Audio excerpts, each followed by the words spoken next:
Shalom. This video is about portion-8 Haazinu. It's the second to the last parsha in the Torah, and it's only one chapter, chapter 32 of Deuteronomy, but it's got such important ideas. First thing to note that is it's in a poem form, almost all of it.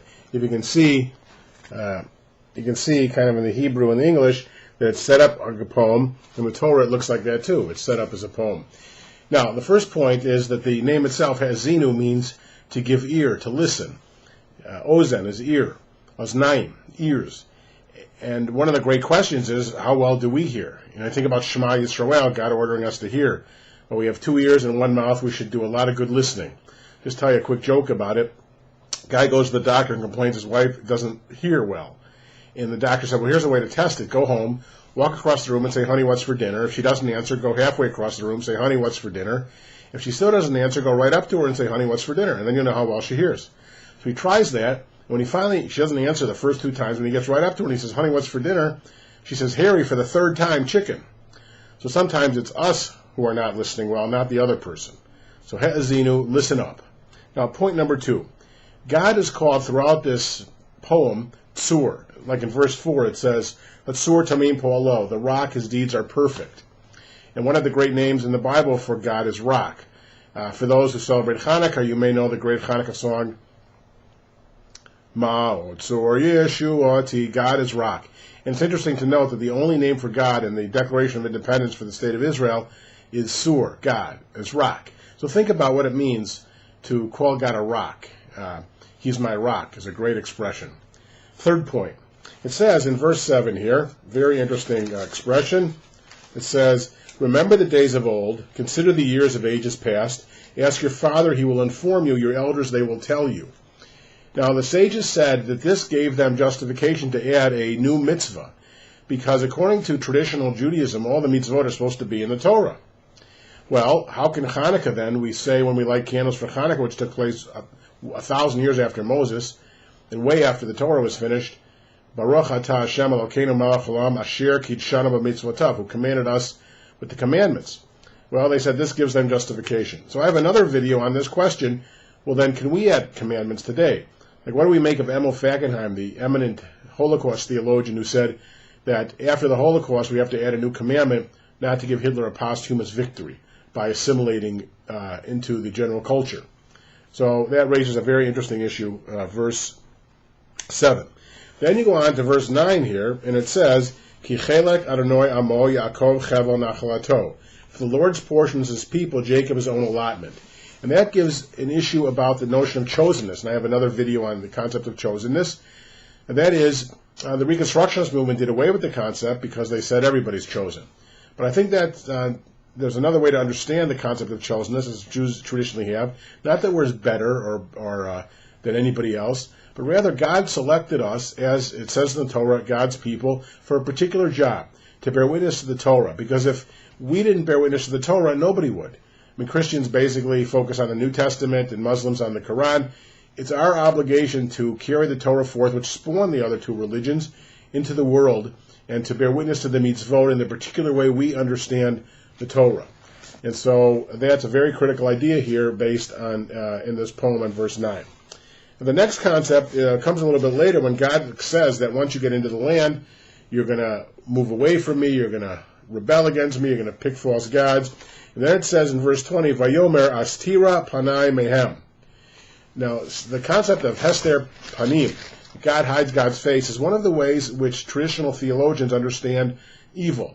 That God is absent from history. God's so upset with the behavior of, for example, the Israelites, that God hides God's face. Hester panim is an issue raised in that passage.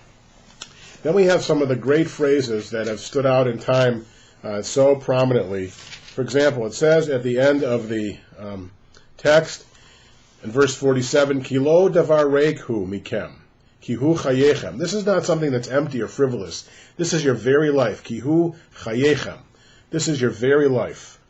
Obviously, something fundamental importance he's saying. And then we get to the next idea, which this is now in prose section. It's not in poem anymore. And God is saying to Moses that it's time for you to ascend the mountain, Mount Nebo. It's in Jordan. I was up there once. You could see, it's amazing to feel what Moses must have seen, and the pathos and the drama and the sadness of him seeing the land that he spent his whole life trying to get to, but God was not going to allow him to. For he says here, for you broke faith with me among the Israelite people at the waters of Meribah Kadesh, in the wilderness of Zin, by failing to uphold my sanctity among the Israelite people. And that's the famous story of Moses hitting the rock when God said, speak to it. And that makes a very important point for us, that we can have all these grand ideas and great things, but the little things in life matter too. Courtesy and the basic way we conduct ourselves on a day-to-day basis and minute-by-minute basis. And so here it seems like a little thing, but it was enough to keep Moses out of the promised land. And because of the larger point that he especially had the responsibility to Mekadesh, to sanctify God in front of the Israelite people, and God felt that Moses was not doing that when he lost his poise and he hit the rock instead of speaking to it. And the final thought I want to mention has to do with this whole passage here about how, about the phrase that you have in verse 48, God spoke to Moses, Be'etzem hayom hazeh. Now, etzem hayom hazeh, that very self-same day or that very day.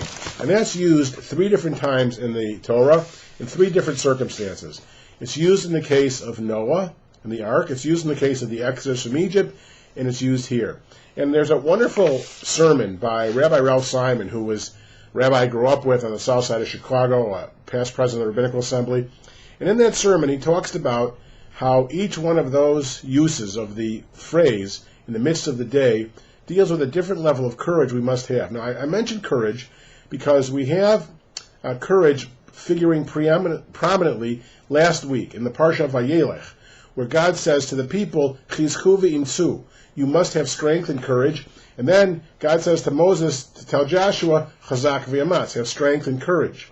My father, when I was a boy, used to put his hands on my shoulders and say, Chazak v'yamatz, have strength and courage, be strong and have good courage. One of the great phrases of the Bible. And so what were the forms of courage they needed to have? Well, there's 3 levels here. The story of Noah really is the story of his family having to have courage. In the face of the criticism they must have endured from all of their neighbors in building this ark, they had to have courage to do what was right. And then in the case of the Exodus, and I think about this in the light of Paul Newman passing away this week in 2008, this is one of the movies that was so meaningful to me in my life. It's for so many people, the movie Exodus that he starred in, based on Leanne Uris's novel Exodus.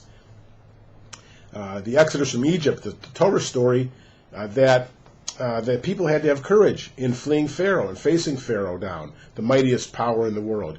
Just like we have to have courage today in facing the great enemies of peace that exist in the world.